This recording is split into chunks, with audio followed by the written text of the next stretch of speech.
ইনশাল্লাহ ঢাকা 8-এ জনগণের যে রায় হবে 12 তারিখে, সে রায়ে ইনশাল্লাহ সবাইকে আমরা আহ্বান জানাচ্ছি শাপলা কলিকে বিজয় করার জন্য, নতুন বাংলাদেশ গঠন করার জন্য। আমরা এই অফিসে যতটুকু দেখেছি সেখানে ওনাদের নিরপেক্ষতা দেখেছি এবং সকলের সামনে ওনারা কথা বলেছেন, কিন্তু বিভিন্ন জায়গায় যেমন দেবিদ্বারে সেখানে ঋণ খেলাপি যেটা হলো হাসনাত আব্দুল্লাহ আপত্তি তুলেছিলেন, সেটার এখনো সুরাহা করা হয়নি এবং বিভিন্ন জায়গাতে আরও আছে প্রশাসন বিএনপির দিকে ঝুঁকে পড়েছে, তারা সেই বিষয়গুলো আপত্তি তুলেছেন।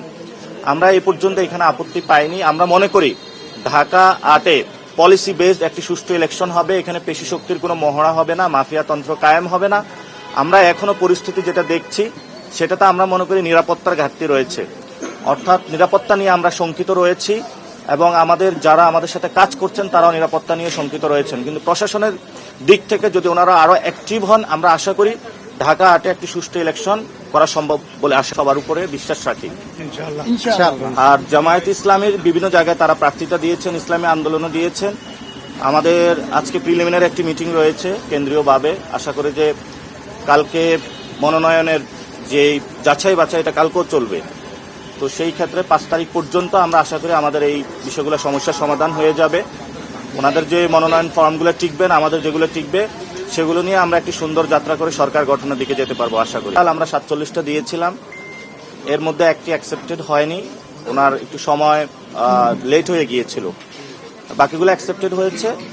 যাচাই বাছাইয়ের পরে যখন রেজাল্ট আসবে তারপরে আমরা দেখতে পাবো যে টোটাল কয়টি হয়েছে। অর্থাৎ আমরা এখানে সংখ্যাটা বাড়ানোর চেষ্টা করি নাই, আমাদের কয়টি আসনে ইনশাল্লাহ আমরা জয় ছিনিয়ে নিয়ে আসতে পারবো সেটা চিন্তায় করে দিয়েছি। এবং জামায়াত ইসলামী, ইসলামী আন্দোলন, এবি পার্টি এবং যে আমাদের জোটটা রয়েছে মামুনুল হকের পার্টি রয়েছে, আমরা সবাই মিলে যাতে সরকার গঠন করতে পারি সেই প্রচেষ্টার অংশীজন হিসাবেই আমরা এই জোটে মনোনয়ন জমা দিয়েছি এবং যে বিজয়ী আসন হিসাবে আমরা নিয়ে আসতে পারবো সেখানেও হলো বিজয়ী আসন হিসাবে আমরা বেশি দেখেছি, আমরা সংখ্যা বাড়ানোর চেষ্টা করি নাই। আর বাংলাদেশের বর্তমান যে পরিস্থিতি রয়েছে, নির্বাচন কমিশন ইলেকশনের তফসিল দেওয়ার পরে আমরা নির্বাচন কমিশনকে বাংলাদেশে আর দেখতে পাচ্ছি না। চিফ ইলেকশন কমিশনার থেকে শুরু করে বিভিন্ন জায়গায় বাংলাদেশের বড় ধরনের শোডাউন হচ্ছে পলিটিক্যাল পার্টিগুলো।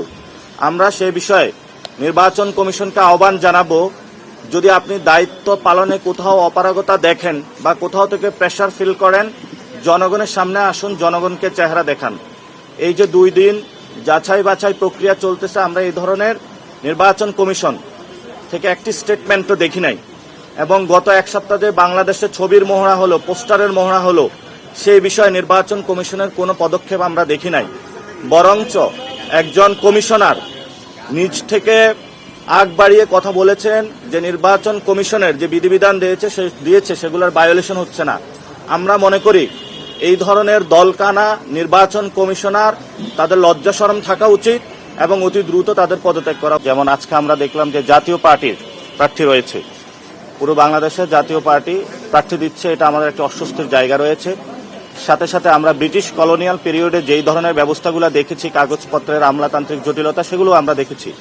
গত 15 বছরে আমাদের তরুণ সমাজকে একটি কথা বলা হয়েছে যে স্মার্ট বাংলাদেশ অর্থাৎ ডিজিটাল বাংলাদেশের আমাদেরকে বলা হয়েছিল, কিন্তু আমরা ডিজিটালে কোনো ছিটে ফোটাও দেখিনি। সে আমলাতান্ত্রিক জটিলতা প্রাগৈতিহাসিক যুগে যেভাবে কাজ হয়েছে সেইভাবে এখনো কাজ হচ্ছে।